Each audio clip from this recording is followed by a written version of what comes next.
Assalamualaikum warahmatullahi wabarakatuh. Kami dari kelompok 1 ingin membahas tentang komparatif akuntansi 5 negara. Sebelumnya, saya akan memperkenalkan saya beserta rekan-rekan saya yang telah membuat materi ini, yaitu Agnes Aprilia, Ferdiansa Utami Putra, Lili Amalia, dan Nova Tania. Dalam akuntansi komparatif terdapat 5 negara, yaitu 2 negara di benua Amerika, yaitu Amerika Serikat dan Meksiko, dan 3 negara di benua Asia, yaitu India, Cina, dan Jepang. Negara-negara ini sering disebut dengan perekonomian yang berkembang. Amerika dan Jepang merupakan 2 negara dengan tingkat perkembangan ekonomi yang tinggi, menjadi pusat perekonomian dan negara pendiri Komite Standar Akuntansi Internasional. Akuntansi komparatif adalah akuntansi untuk transaksi internasional, perbandingan prinsip, akuntansi antar negara yang berbeda, dan harmonisasi berbagai standar akuntansi dalam bidang kewenangan pajak, audit, dan bidang akuntansi lainnya. Berikut penjelasan akuntansi komparatif 5 negara. Yang pertama, saya akan membahas tentang negara Amerika Serikat. Amerika Serikat adalah salah satu negara dengan tingkat pertumbuhan ekonomi tertinggi di dunia. Selain itu, Amerika memiliki peranan yang sangat penting dalam kemajuan akuntansi melalui penetapan prinsip akuntansi yang berlaku umum (GAAP). Sini saya akan membahas tentang regulasi dan pelaksanaan akuntansi. Sistem akuntansi di Amerika Serikat bersifat common law dan diatur oleh sektor khusus Dewan Standar Akuntansi Keuangan (Financial Accounting Standard Board, FISB). Namun, untuk kewenangan di bawah CAC, yaitu SAC memiliki kewenangan penuh untuk menjelaskan standar akuntansi dan laporan perusahaan publik. Akan tetapi, bergantung pada sektor swasta dalam penerapan standar tersebut. Prinsip akuntansi terdiri dari seluruh standar akuntansi keuangan, peraturan, dan regulasi yang harus dipatuhi dalam mempersiapkan laporan keuangan dan komponen utama dari GAAP. GAAP ini adalah SAISS. Pada tahun 2002, FISB dan EISB mendatangani Network Agreement dan tujuan untuk menghilangkan perbedaan yang muncul antara standarisasi mereka, serta mengkoordinasi agenda peraturan standarisasi, sehingga permasalahan utama yang muncul dapat diselesaikan bersama. Adapun yang kedua yaitu tentang laporan keuangan. Adapun laporan keuangan di negara Amerika Serikat meliputi 1. Laporan manajemen, 2. Laporan auditor independen, 3. Laporan keuangan primer. Dalam laporan keuangan primer itu ada laporan laba rugi, neraca, laporan arus kas, laba rugi komprehensif, perubahan ekuitas pemegang saham. Yang keempat, diskusi manajemen dan analisis hasil operasional dan kondisi keuangan. Yang kelima, menjelaskan mengenai kebijakan akuntansi dan dampak yang paling kritis pada laporan keuangan. Yang ketujuh, catatan atas laporan keuangan. Yang kedelapan, perbandingan data keuangan selama 5 atau 10 tahun. Dan yang terakhir yaitu data triwulan terpilih. Yang ketiga, kami akan membahas tentang pengukuran akuntansi. Di dalam negara Amerika Serikat ada pengukuran akuntansi, yaitu meliputi tentang 1. Pembangunan bisnis dihitung sebagai sebuah pembelian. Yang kedua, goodwill dikapasilasi sebagai selisih antara harga pasar yang dipertimbangkan dengan harga pasar di bawah alat bersih yang diperoleh. Yang ketiga, aset berwujud dan tidak berwujud dinilai dengan harga perolehan. Yang keempat, persediaan menggunakan metode FIFO, LIFO, dan average. Yang kelima, LIFO digunakan untuk bertujuan kepentingan pajak. Yang keenam, penyesuaian mata uang mengikuti persyaratan dari SASS nomor 52 yang berdasarkan pada timbangan fungsional mata uang asing untuk menentukan metodologi penyusunan pertakaran mata uang asing. Yang ketujuh, penyusutan dan amortisasi dikenakan dengan estimasi umur ekonomi. Adapun yang keempat, kami akan membahas tentang usaha konvergensi dengan IFRS.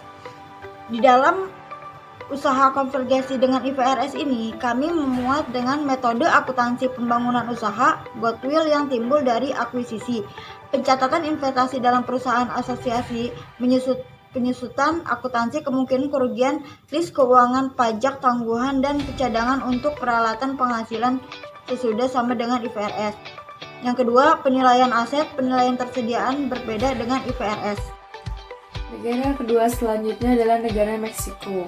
Meksiko merupakan negara dengan penduduk terbanyak di dunia dan negara dengan penduduk terbanyak kedua di Amerika Latin. Meksiko sendiri memiliki perekonomian pasar bebas. Perusahaan yang dimiliki atau dikendalikan oleh pemerintah mendominasikan perminyakan dan sarana umum. Melalui perjanjian perdagangan bebas di Amerika Utara, menjadikan Meksiko sebagai negara dengan perekonomian terbesar ke-9 di dunia. Pengaruh Amerika Serikat atas perekonomian Meksiko meluas ke bidang akuntansi. Tak jarang banyak pemimpin-pemimpin profesional Meksiko terdahulu tumbuh pada akuntansi Amerika, yang digunakan secara luas dalam pendidikan akuntansi dan sebagai tuntunan terhadap masalah-masalah pada akuntansi. NAFTA mempercepat suatu tren yang mengarah kepada kerjasama yang lebih dekat dengan organik akuntansi profesional di Meksiko. Regulasi dan pelaksanaan akuntansi. Sistem akuntansi di negara Meksiko adalah Code Law, dan standarisasi akuntansinya dikeluarkan oleh Council for Research and Development of Financial Information Standards. Untuk standarisasi proses audit dikeluarkan oleh Mexican Institute of Public Accountant melalui Auditing Standard and Process Commissions. Sistem akuntansi di Meksiko menggunakan pendekatan sistem Inggris-Amerika atau Anglo-Saxon daripada Eropa konvensional. Prinsip akuntansi di Meksiko tidak membedakan perusahaan besar ataupun kecil, serta dapat diaplikasikan ke semua bidang bisnis. Selanjutnya, laporan keuangan. Laporan keuangan di negara Meksiko harus disesuaikan dengan tingkat inflasi yang terjadi. Ini itu harus meliputi yang pertama neraca, yang kedua laporan laba rugi, yang ketiga laporan perubahan ekuitas pemegang saham, yang keempat ada laporan posisi keuangan. Yang kelima catatan. Merupakan bagian yang melengkapi laporan perubahan posisi keuangan, yang meliputi antara lain yang pertama, kebijakan akuntansi pada perusahaan, yang kedua, ketersediaan materi, yang ketiga, komitmen untuk pembelian saham substansial atau di bawah hak kontrak, yang keempat, menjelaskan atau mendetailkan mengenai utang jangka panjang atau kurs mata uang asing, yang kelima, batasan dividen, yang keenam, jaminan, yang ketujuh, rencana pensiun pegawai, yang kedelapan, transaksi dengan perusahaan segawat, yang kesembilan, pajak. Selanjutnya, pengukuran akuntansi di Meksiko. Yang pertama, bisnis gabungan menggunakan metode pembelian. Yang kedua, goodwill. Goodwill merupakan kelebihan harga pembelian terhadap nilai sekarang aset bersih yang didapatkan. Yang ketiga, aset berwujud atau tidak berwujud didepresiasi atau diamortisasi berdasarkan masa manfaatnya. Itu biasanya tidak melebihi 20 tahun. Yang keempat, biaya penelitian dibebankan saat terjadinya dan pengembangan dikapitalisasi dan diamortisasi saat kemungkinan teknologi hadir. Yang kelima, sewa guna usaha sudah termasuk ke dalam finansialisasi atau operasionalisasi. Yang keenam, kerugian bersyarat diakui ketika mungkin terjadi dan dapat diukur. Yang ketujuh, cadangan tak terduga tidak dapat diterima oleh GIEP Meksiko. Yang kedelapan, pajak tangguhan disediakan dengan menggunakan metode kewajiban. Selanjutnya, usaha konvergensi dengan IFRS. Aturan akuntansi di Meksiko sudah lama sama dengan IFRS, kecuali dalam hal penilaian aset, itu masih beda dengan IFRS. Yang ketiga, Jepang. Pembukuan dan laporan keuangan di Jepang menggambarkan adanya percampuran dari pengaruh domestik dan internasional. Untuk memahami sistem pembukuan Jepang, kita harus memahami budaya, praktik bisnis, dan sejarah Jepang. Perusahaan Jepang memiliki ketertarikan ekuitas tersendiri dan seringkali bergabung dengan firma milik pribadi yang lain. Keterhubungan daerah investasi industri konglomerat raksasa ini disebut Keiretsu. 1. Regulasi dan pelaksanaan akuntansi. Pemerintah nasional memiliki pengaruh yang signifikan terhadap akuntansi Jepang. Regulasi akuntansi berdasarkan pada 3 badan hukum. Yang pertama, Undang-Undang Perusahaan. Yang kedua, Undang-Undang Pertukaran dan Sekuritas. Yang ketiga, Undang-Undang Pajak Penghasilan Perusahaan. Ketiga badan hukum tersebut saling berhubungan dan berinteraksi satu sama lain yang disebut sebagai sistem legal triangular. Berdasarkan Undang-Undang Perusahaan, laporan keuangan serta jadwal yang mendukung pada perusahaan kecil dan menengah merupakan subjek untuk audit hanya oleh auditor yang berwenang.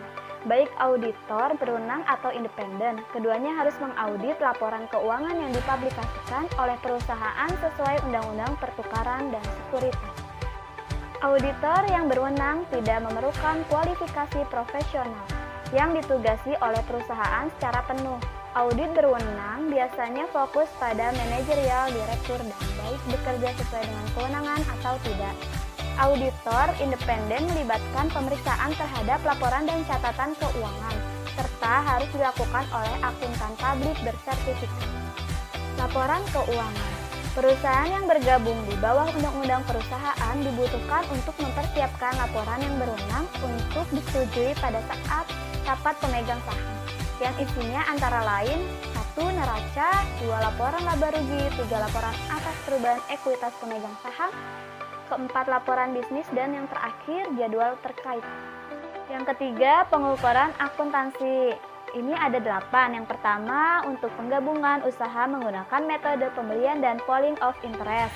Yang kedua, goodwill dikapitalisasi dan diamortisasi maksimal selama 20 tahun. Yang ketiga, pencatatan investasi dengan metode ekuitas. Yang keempat, penilaian aset dengan price level adjust penyusutannya dengan memperhitungkan manfaat ekonominya. Yang kelima, persediaan dinilai dengan the lower of cost dan cost flow-nya dengan metode FIFO dan rata-rata. LIFO tidak diperbolehkan. Yang keenam, akuntansi kemungkinan kerugian diaktualkan. Yang ketujuh, leases dikapitaliskan, sedangkan pajak yang ditangguhkan diaktualkan. Selanjutnya ada China. Pada akhir tahun 1970-an, pemimpin China mulai menggerakkan ekonomi dari program terpusat gaya Soviet menuju sistem yang lebih berorientasi pasar namun masih dalam kendali Partai Komunis. Ekonomi China saat ini digambarkan sebagai ekonomi hybrid, di mana negara mengontrol komoditas dan industri integritas, sementara industri lainnya seperti perdagangan dan sektor swasta ditumbuhkan dengan sistem berorientasi pasar. Melihat perkembangan sistem ekonomi yang ada di China, maka sistem dan aturan akuntansi di China juga berubah seiring adanya reformasi ekonomi yang terjadi. Regulasi dan pelaksanaan akuntansinya. Yang pertama, pada tahun 1992, Departemen Keuangan mengeluarkan Accounting Standard for Business Enterprise. Yang kedua, ASBE adalah sebuah konsep kerangka kerja yang dirancang untuk menuntun perkembangan standar baru akuntansi yang ada pada akhirnya menyeragamkan praktik domestik dengan internasional. Yang ketiga, kemudian pada tahun 1998, China mendirikan Komite Standar Akuntansi China atau China Accounting Standard Committee sebagai lembaga berwenang dalam Departemen Keuangan yang bertanggung jawab untuk mengembangkan standar akuntansi. Yang keempat, pada akhirnya tahun 2006 susunan baru ASBE dikeluarkan dan ASBE ini menyajikan ketentuan standar akuntansi China yang pada hakikatnya sejalan dengan IFRS dan pelaporan keuangan. Periode pembukuan diminta sesuai dengan kalender tahunan. Laporan keuangan terdiri atas yang pertama itu neraca, laporan laba rugi, laporan arus kas, laporan perubahan ekuitas, dan catatan. Selanjutnya, pengukuran akuntansinya. Yang pertama, penggabungan usaha dicatat menggunakan metode pembelian. Yang kedua, kapitalisasi dan uji penurunan nilai tahunan diberlakukan untuk goodwill. Yang ketiga, untuk menghitung usaha gabungan digunakan metode ekuitas. Yang keempat, penilaian aset menggunakan basis harga perolehan. Yang kelima, biaya depresiasi didasarkan pada basis ekonomi. Dan yang terakhir, penilaian persediaan menggunakan metode FIFO dan rata-rata. Terakhir ada usaha konvergensi dengan IFRS. Banyak peraturan akuntansi di INA yang sudah sesuai dengan IFRS, yaitu metode penggabungan usaha, goodwill, pencatatan investasi, penyusutan aset, penilaian persediaan, akuntansi kemungkinan kerugian, leases dan pajak yang ditangguhkan. Yang masih belum sama adalah tentang penilaian aset dan pencadangan untuk perataan penghasilan. Selanjutnya, India. Setelah kemerdekaan, India menganut sistem perekonomian sosialis, tetapi mengalami krisis ekonomi pada tahun 1991. Dan pada akhirnya India mulai membuka pasarnya ke dunia internasional. Selanjutnya ada regulasi dan pelaksanaan akuntansinya. Yang pertama, akuntansi itu dipengaruhi oleh bangsa Inggris. Yang kedua, Departemen Urusan Perusahaan pada tahun 1956 mempengaruhi akta perusahaan yang berisikan kitab akuntansi. Menurut akta tersebut, kitab akuntansi itu ada dua. Yang pertama, harus memberikan sudut pandang yang adil dan sebenarnya menyangkut status urusan perusahaan. Yang kedua, harus tetap pada basis aktual sesuai dengan sistem akuntansi pencatatan ganda. Selanjutnya yang ketiga, lembaga yang bertanggung jawab atas izin profesi akuntansi, pengembangan standar dan proses audit adalah The Institute of Chartered Accountants of India. Institut tersebut berencana untuk mengadopsi IFRS secara penuh tanpa modifikasi. Terus yang keempat, standar akuntansi India atau Indian Accounting Standard diterbitkan oleh Dewan Akuntansi Standar atau Accounting Standard Board. Standar asuransi dan auditing atau Auditing Assurance diterbitkan oleh Dewan Audit dan Asuransi Standar. Dan yang terakhir, pengawasan terhadap pasar modal ada pada Securities and Exchange Board of India atau SEBI. Pelaporan keuangannya, yang pertama ada neraca 2 tahun, yang kedua laporan laba rugi, yang ketiga laporan arus kas, dan yang keempat kebijakan akuntansi dan catatan. Pengukuran akuntansi, yang pertama penggabungan, yang kedua untuk penggabungan usaha tidak ada standar akuntansinya, tetapi sebagian besar menggunakan metode pembelian yang disebut dengan amalgamation. Yang ketiga goodwill, yang keempat dikapitalisasi, diamortisasi, dan diuji impairment-nya atau pengurangannya. Yang kelima, penilaian aset tetap memakai nilai wajar dan harga perolehan, sedangkan aset tidak berwujud diamortisasi lebih dari 10 tahun. Yang keenam, biaya persediaan dihitung yang lebih rendah antara harga perolehan dan nilai yang dapat direalisasi FIFO dan rata-rata. Yang ketujuh, sewa pembiayaan dikapitalisasi dalam nilai lancar pasar dan didepresiasi terhadap masa penggunaan sewa. Yang ke-8, sewa operasional dicatat sebagai biaya dengan metode garis lurus. Usaha konvergensi dengan IFRS. Peraturan di India sebagian besar sama dengan IFRS, kecuali untuk pencadangan perataan penghasilan yang masih diperbolehkan di India.